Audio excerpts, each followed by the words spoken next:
time that I go to talk about God or talk about the word of God, in fact, let me double check all my equipment right now, something goes wrong. Like, half of the video, I literally created the entire video, half of it didn't have any audio, and as I just went to go re-record it, I was saying how it didn't have audio. I looked up and part of my equipment wasn't attached. And so it's almost like every single time that I go to make episodes that are purely about God, something happens. Like, it literally does not let me record it. I always have to re-record these things.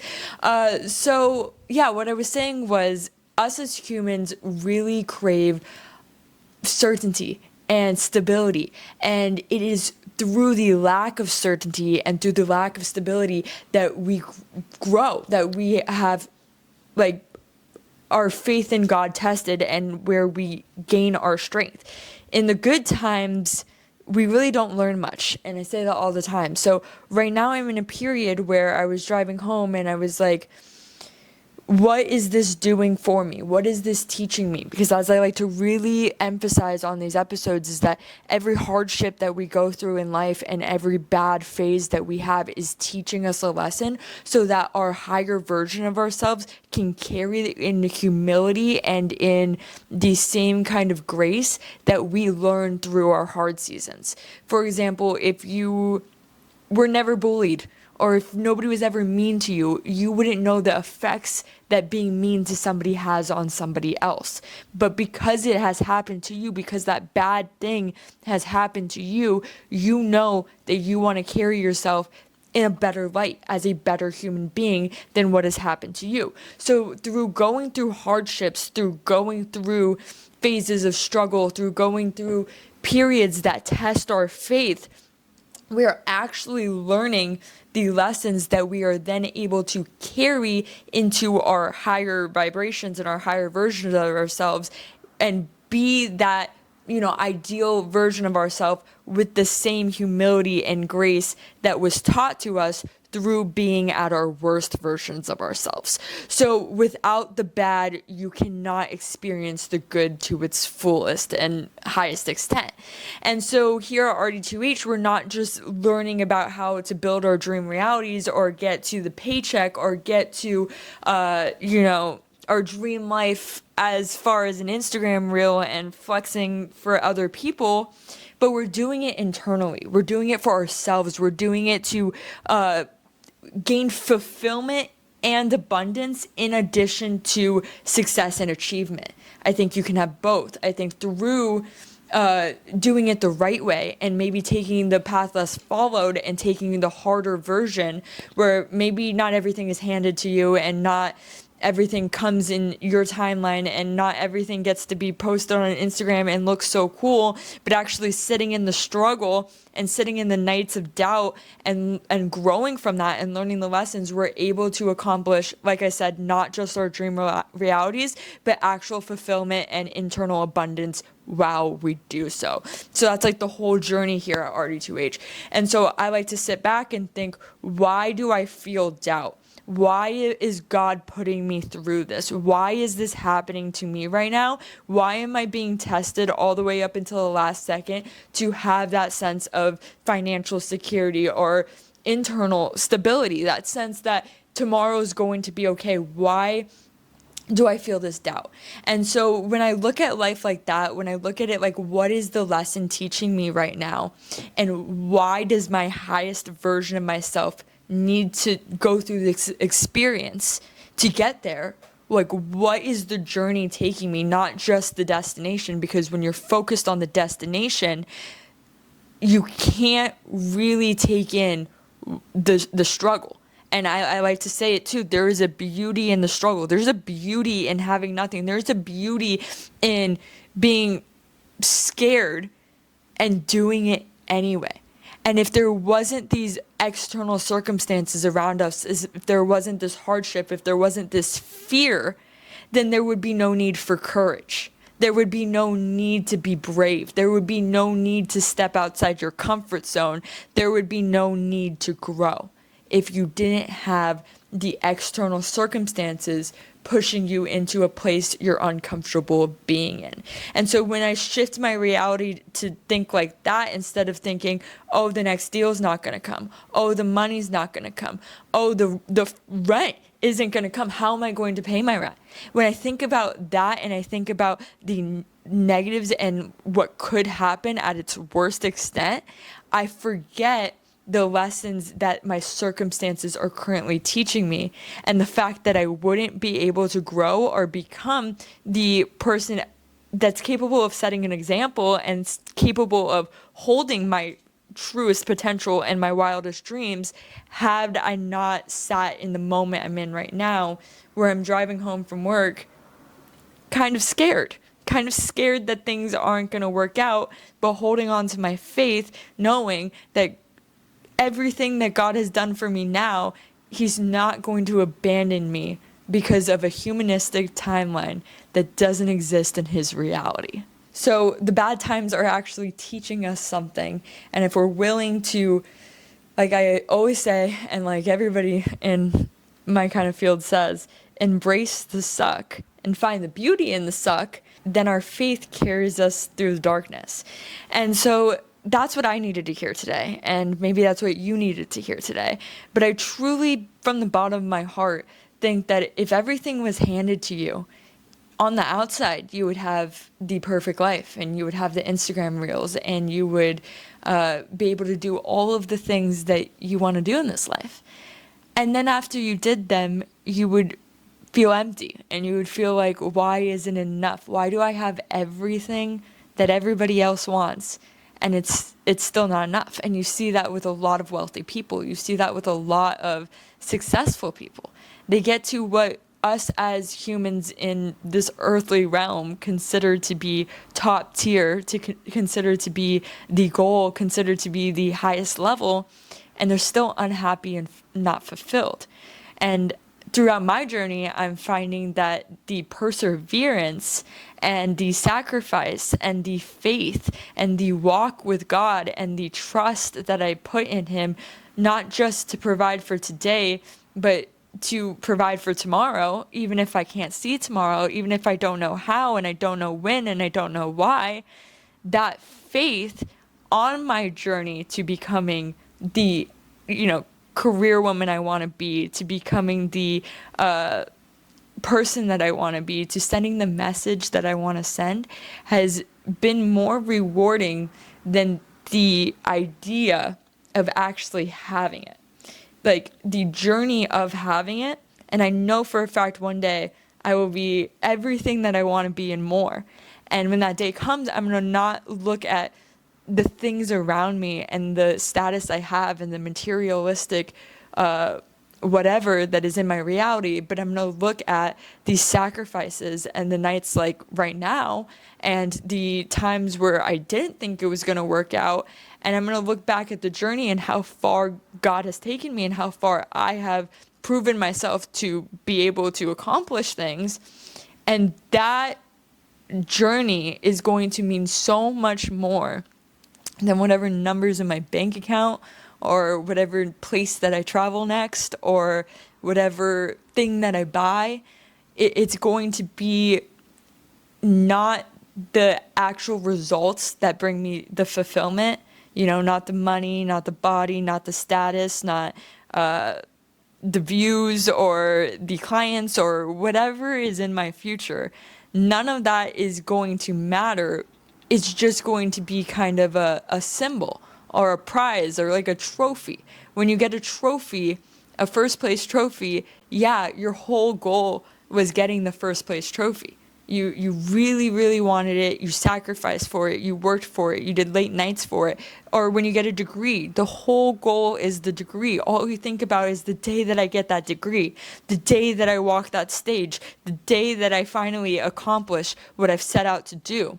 But then you get the trophy and you get the degree, you get the piece of paper, but it was never about the piece of paper. It was never about the little metal thing that sits on your desk and eventually ends up in the back of your closet. It was about the late nights that you spent training. It was about the overnighters in the library. It was about the tears you had when you thought you would never get there. It was about the sacrifices you made, the work that you put in. It was never about the piece of paper. The piece of paper is just a symbol saying that you crossed the finish line, that the goal is complete, that the mission is done. The trophy is just the symbol, the proof that you have beat your competitors, that your sacrifices have proven you to gain and level up and be the best. It's a symbol. But being the best, getting that fulfillment, comes from the late nights. It comes from the training. It comes from the tears. It comes from the doubt. It comes from the nights where you're like, I don't know if it will work out. I don't know if I will get that piece of paper. I don't know if I'll get that degree. And overcoming that is what makes it so important when you do. And so that's how I'm looking at my life right now. I'm training. I'm in training with God in my faith. And it is through these nights where the training is difficult, where the faith is hard, where trusting Him takes effort, that when I get to my goals and I get to the person that I want to become, nothing else is going to matter more than the fact that I know I overcame what I thought I couldn't overcome. And so that is why God puts us through the hard times, why God puts us through the doubt, why we experience fear, because without it, the trophy doesn't mean anything. It has no fulfillment. It simply has status.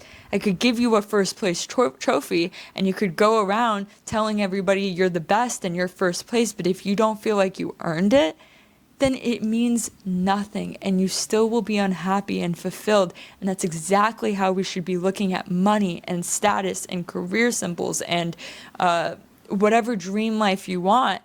I could give it to you and it's not going to fill the hole that you're looking for. And that's why we see so many unhappy, successful people, because it truly comes from the journey. And throughout the journey, the trophy, the degree, it's inevitable. It's gonna come, but you have to be able to embrace the suck and enjoy the moments, because when it does come, you're going to miss the suck. You're going to miss the nights that you saw yourself stand back up after you fell down. And I know we don't want to fall down, but it's through being able to get back up that we actually gain strength. You know, it again, gym reference. It's those reps that it hurts and you're like, I can't finish the set, but it's those last 3 reps that matter. It's those last 3 reps where you use the willpower and you push and you say, I said I was going to get to 10, I'm going to get to 10. That leaves you walking out of the gym feeling fulfilled, not the reps itself. It's the willpower to push through hard things. And that's what brings us the most amount of fulfillment and success. And it's easier said than done when it's just 3 more reps and it's a tangible thing that we're able to accomplish in the immediate moment. It's harder said than done when it's a long-term gratification thing, because us as humans, like I was saying, we like stability, we like consistency, and we like immediate gratification. And so with most things, we can get that immediate gratification. If you just push a little bit harder right now, in this moment, you'll finish the mile. That's much easier than saying if you just continue to push for the next few months, eventually you'll get, the marathon done. It's easier to push right now in the current moment in short sprints than it is to have the faith and perseverance to push long term. But it's the same game. It's the same game in our minds. It's the same game in our reality. It's the same goal. It's just a different playing field. How long can you push? And as you're training your brain to do that, every single push goes longer. Maybe you work out at the gym for 3 days and then you fall off, but then you get back on and you do it for 4 days, and then you fall off and you get back on and you do it for 5 days. I'm not saying we're not going to fall. We're always going to fall. I fall at work. I fall off at the gym. I'll fall off for a few weeks. I'll fall off for a few days. I'll fall off for a freaking month. But I can promise you something. I always get back up. I always get back to it, and I always get myself to a place where I'm able to keep going no matter how many times I fall. And the winning mindset and the idea of getting to your goals is a long-term marathon. It's not a sprint. And the fact is that there's no way you're not going to fall. And there's no way you're not going to doubt. And there's no way you're not going to have fear. And there's no way there aren't going to be moments where you ask yourself what I'm asking myself tonight and what I've been asking myself. Is it all for nothing? And it'll happen. And it will take you a little while to get back up every single time. It'll take different times every time you hit that wall. But if you're willing to continuously push yourself to, no matter how long you fall off, get back on the path and just constantly be trying to get back on the path, success is inevitable.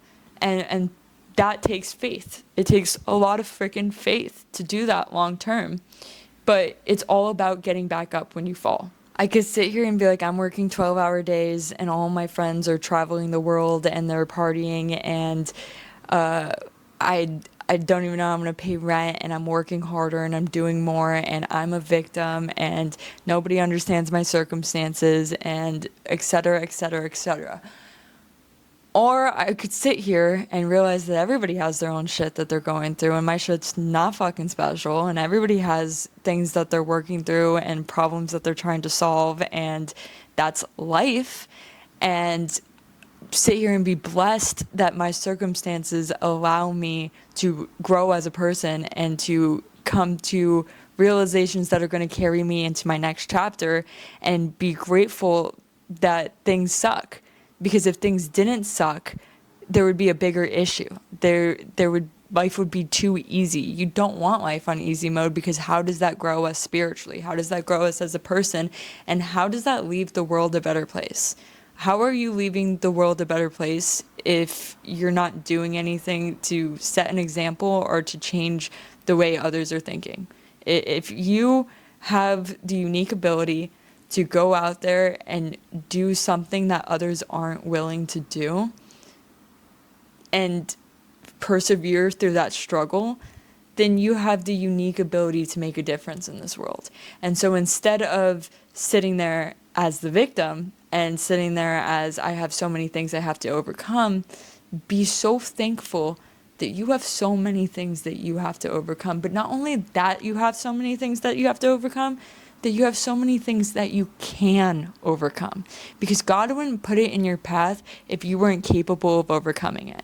And so be so thankful that you have strength within you that you haven't even unlocked yet, that you don't even know of, because you haven't made it through this circumstance. The next version of yourself, the next chapter that you're about to walk in, the next thing that is about to happen to you, that version of yourself is sitting there so proud because they persevered through what the version you are sitting in right now is going through. So how lucky are you to be able to unlock strength that you didn't know you had and overcome circumstances that you don't even think you can do right now? Because I promise you, there's a version of yourself out there that has made it through what you're sitting through right now. And they're so fucking happy that they went through what you're going through, what you're hating, because they wouldn't be them if you weren't you, if you weren't sitting where you are right now. So when you think about life like that, everything is a blessing and everything is leading you towards something bigger than yourself. And yeah, I love these episodes because I started this episode with literally a bad feeling in my stomach and doubt, just so much doubt. And I'm ending this episode with so much more faith and so much more clarity that everything is working out the exact way that it's meant to be. And that's fulfillment. That's so much peace that so many of us don't understand. And it's all in God and our mindset and our willingness to change. So I love you guys. That's this week's episode, RD2H, Road to Happiness, building our dream realities and attaching fulfillment to them. When we get there, It's not just going to be sustainable, it's going to be peaceful. So, love you guys. RD2H Road to Happiness. See you guys on another episode.